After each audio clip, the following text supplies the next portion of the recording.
Schweden. Ein Land geprägt durch Wasser, unendliche Landschaften, boreale Nadelwälder und bei uns Jägern bekannt für starkes Rehwild. Wir haben August 2021. Die Blattzeit in Deutschland ist bereits gelaufen.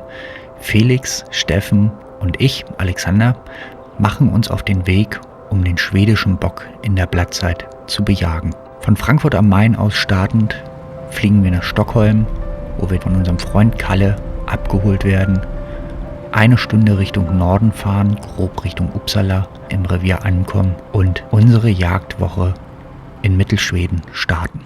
Ich habe die Jagd mit der Kamera begleitet und möchte euch zeigen, was wir auf der Blattjagd erlebt haben. Wir sind in Schweden angekommen und als allererstes gehen wir auf den Schießstand. Wir kontrollieren, ob die Büchse noch auf 100 Meter trifft.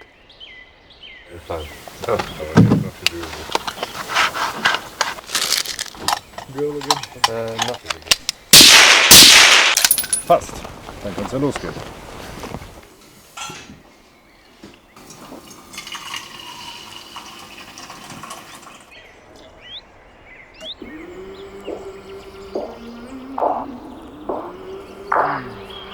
I came from the mud. There's dirt on my hands. Strong like a tree. There's roots where I stand. Oh, I've been running from the law. Hope they won't shoot me down soon.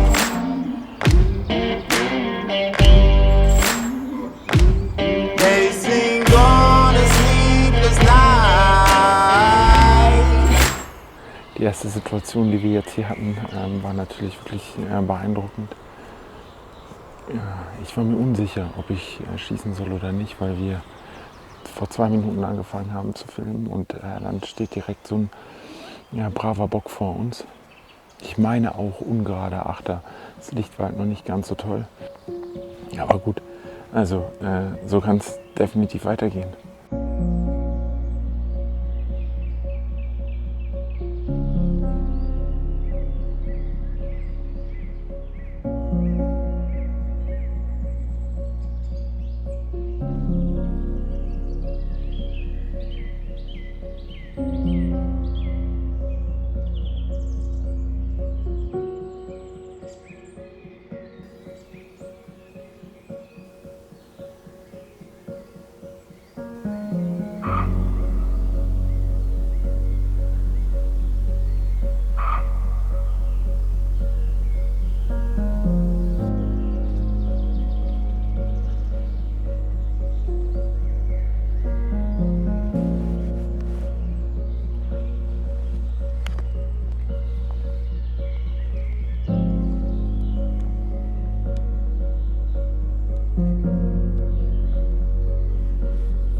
Also wir werden jetzt nochmal nach da vorne pirschen.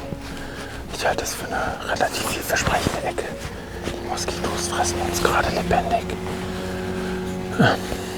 Wir hatten bis dato kein Glück mit dem Platten. Heute Abend springen die Böcke nicht. Wir hatten einmal eine Ricke, die kommt. Aber da vorne ist eine schöne Insel. Wir werden gucken, dass wir auf die Insel pirschen und uns da nochmal einrichten. Dann mit dem Kidsvieh starten und schauen, ob was kommt. Wird mal Zeit.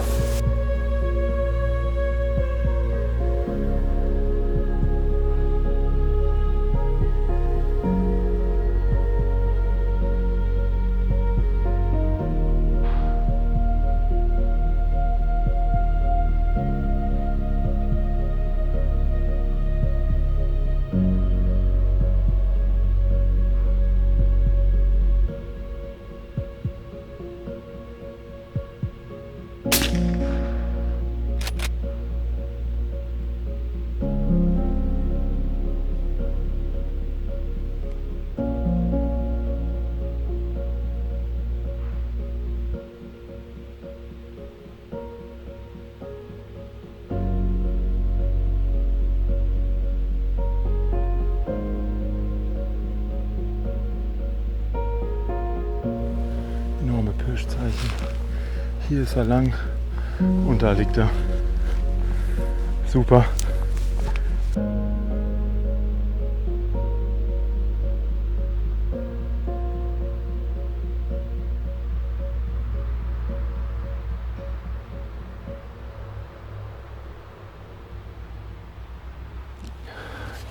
Wir haben den ersten schwedischen Bock erlegen dürfen. Ein Spießbock mit einer ganz grauen Maske. Wie gehofft, ist er aufs Blatt gesprungen. Er kam da hinten rechts aus der Ecke und ich stand eigentlich nach dort ausgerichtet.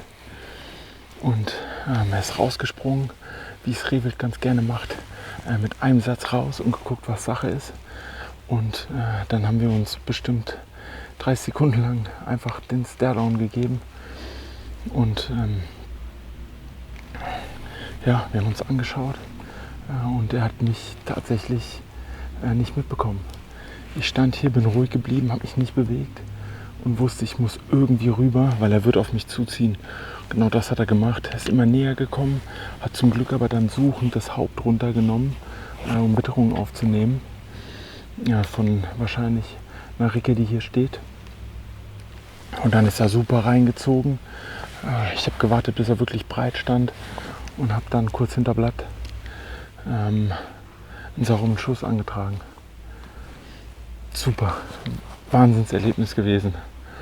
Okay, now come.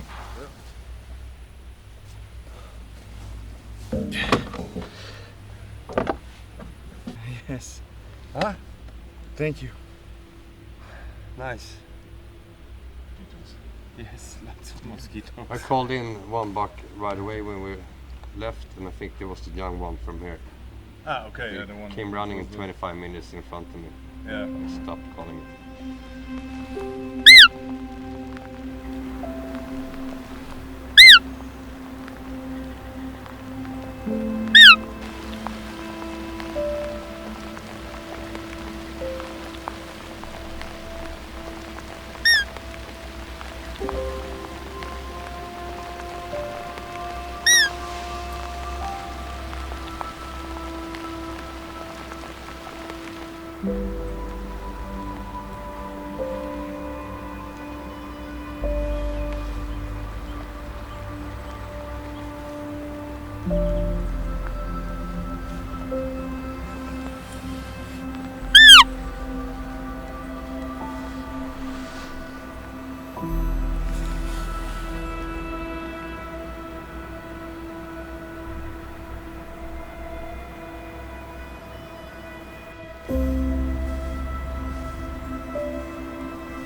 Fuck.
Puh, das ging aber schnell.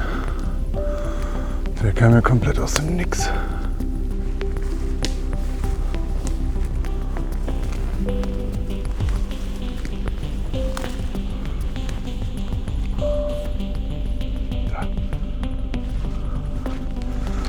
Alter.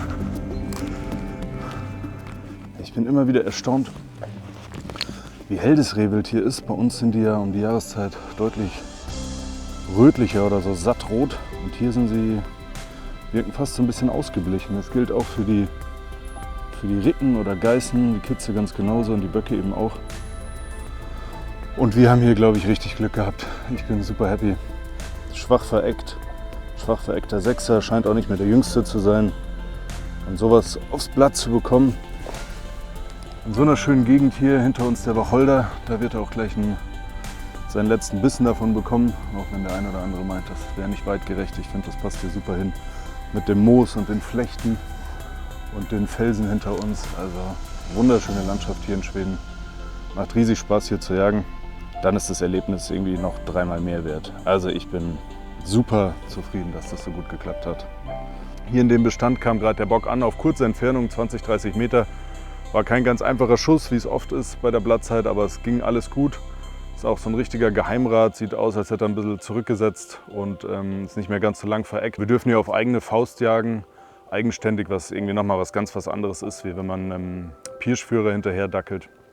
Ist wirklich toll. Ich bin echt dankbar, dass das so gut geklappt hat. Und jetzt rufen wir mal schnell den Steffen an, der soll uns beim Bergen helfen und dann ab unter die Dusche. Es ist alles patschnass seit Tagen. Mensch, Felix. Freut mich. Super, ey. Ja, mich auch. Wollt man sagen, mein Bester. Weidmanns Dank. Ist auch immer schön, wenn aufs Blatt mal nicht so ganz junges Gemüse springt, Sondern auch sondern mal man schafft, so ein bisschen älteren, einen Geheimrat da zu überlisten. ein braver Bock, ja. Ein alter, zurückgesetzter Bock ist mir eigentlich das Liebste.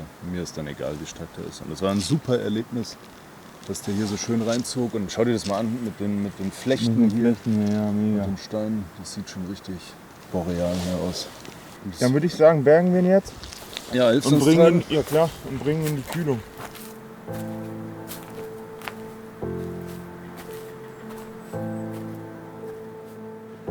Wahnsinnserlebnis gehabt heute Morgen. Wir sind an eine neue Wiese gepirscht und auf der linken Seite stand erstmal ein Elch und auf einmal haben wir 2 Böcke treiben sehen und der etwas ältere Bock hat den jungen Bock vor uns hergetrieben und wir hatten die Chance genutzt, hatten gut Deckung und ich konnte einen sauberen Schuss antragen.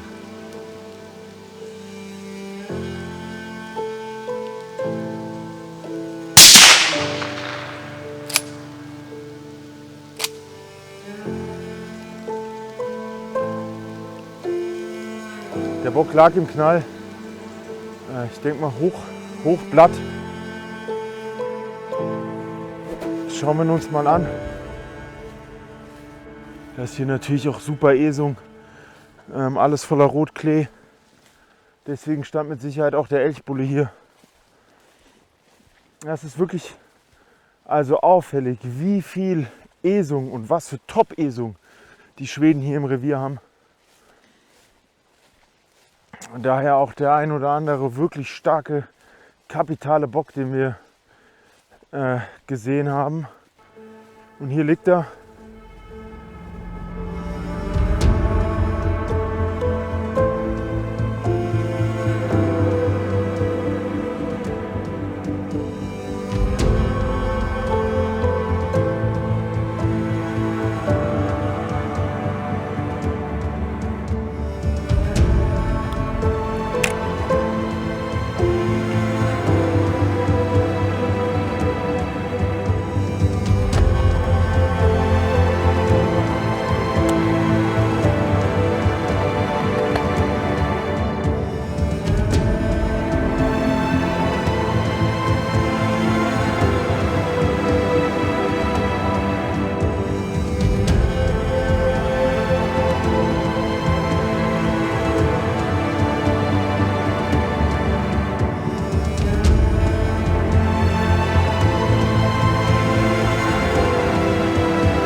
Right? Yes, it's good. Nice one, man. Weidmanns Dank. Weidmanns Heil, Steffen. Weidmanns Dank. Hast du schon einen Bruch? Yeah, I have one.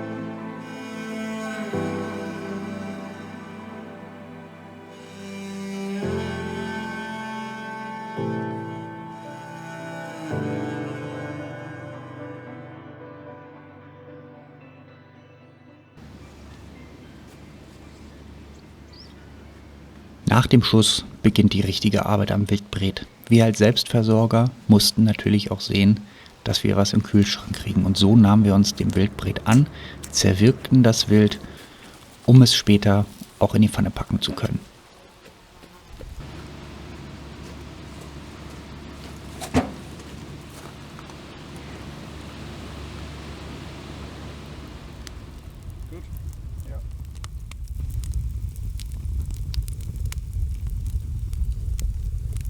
Die Trophäen, die wir mit nach Hause als Erinnerung nehmen wollten, haben wir selbstverständlich ebenfalls vor Ort abgekocht und fertig gemacht.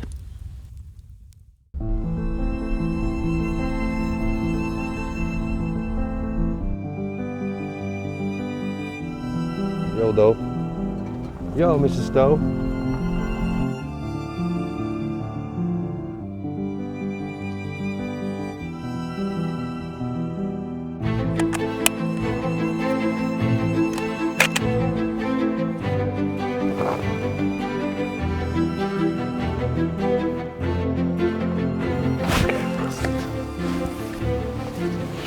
We saw a nice buck.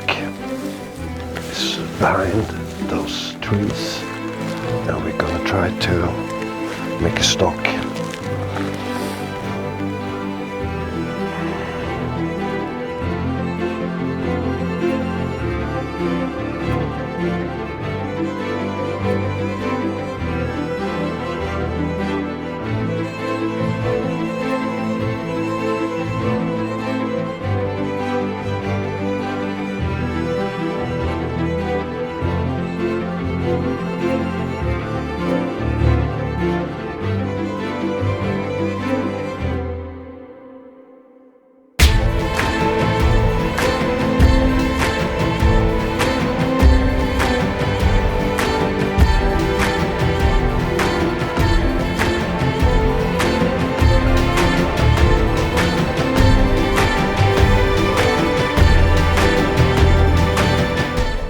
We saw this old buck with a thermo from Zeiss and decided to go for it. Then when we came closer we saw that this is an old buck with a doe. So this is for me a perfect buck to shoot because it's old and it's got old teeth. The horns are starting to get smaller and smaller. So these are the kind of bucks we like to shoot and give way for new young bucks. So we made a stock and they didn't see us come at all. So took the shot and it went down on the spot, which we always like when they do. This is a really old buck. I mean, it can't barely eat, just these 3 teeth. So maybe in a year he wouldn't be able to eat anymore. So I'm really glad with this buck. This is a perfect buck to shoot. And still a nice horns to put on the wall.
Jetzt ist unser letzter Abend angebrochen. Morgen früh geht's zurück mit dem Flugzeug. Der Plan für heute Abend ist, dass wir noch mal zu einem großen Kahlschlag gehen. Wir haben in der Vergangenheit nur 1-2 Mal weibliches Rehwild gesehen. Aber der Kahlschlag, der ist bestimmt seine 3-4 Hektar groß. Und mit der jungen Vegetation da sieht es eigentlich ziemlich gut aus. Und das werden wir uns da jetzt nochmal ansetzen. Und wenn überhaupt nur verhalten Blatten. Und dann warten wir einfach mal ab, schauen, was da passiert. Und pirschen im Anschluss daran noch so ein Gerstenfeld ab, das noch nicht abgeerntet ist. Beziehungsweise pirschen wir das an und schauen mal, ob da vielleicht noch was steht. Das ist auch gute Essung. Und dann können wir die letzte halbe Stunde, das letzte Licht da noch besser nutzen als im Wald. Am Kahlschlag angekommen begrüßte uns eine Elchkuh, die am Waldrand stand, aber auch sofort im nächsten Augenblick darin verschwand. Wir saßen noch eine Weile dort, ließen uns von Mücken piesacken und gingen dann noch eine Runde auf die Wiesen und schauten, ob wir nicht vielleicht doch noch einen Bock sehen könnten. Wir haben die letzten Minuten ein paar Erinnerungen geteilt und sind dann zum Grillen an die Hütte zurückgegangen, wo wir die Reise Revue passieren ließen und uns gedanklich von Schweden verabschiedeten.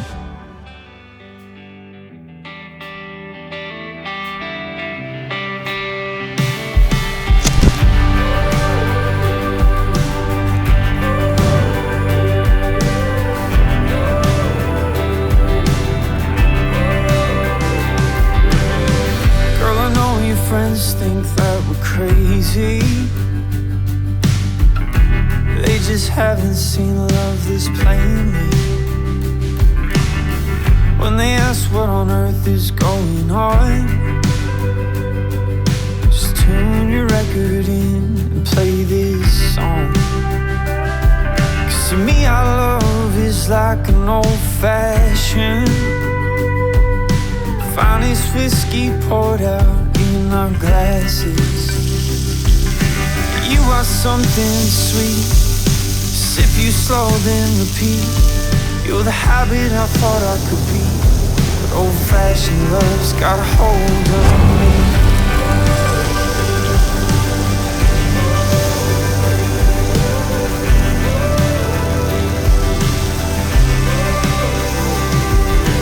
Baby, I don't care, I don't think I'd even mind. Between holding your hand, what I'm feeling in the bottles of wine. 'Cause you just might be something that could stick. Well, at least I put my money down on it. 'Cause to me our love is like an old-fashioned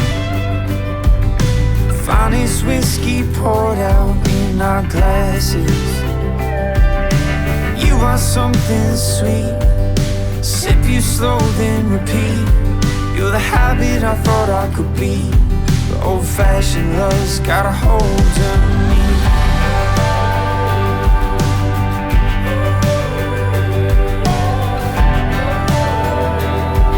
Old-fashioned love's got a hold on me.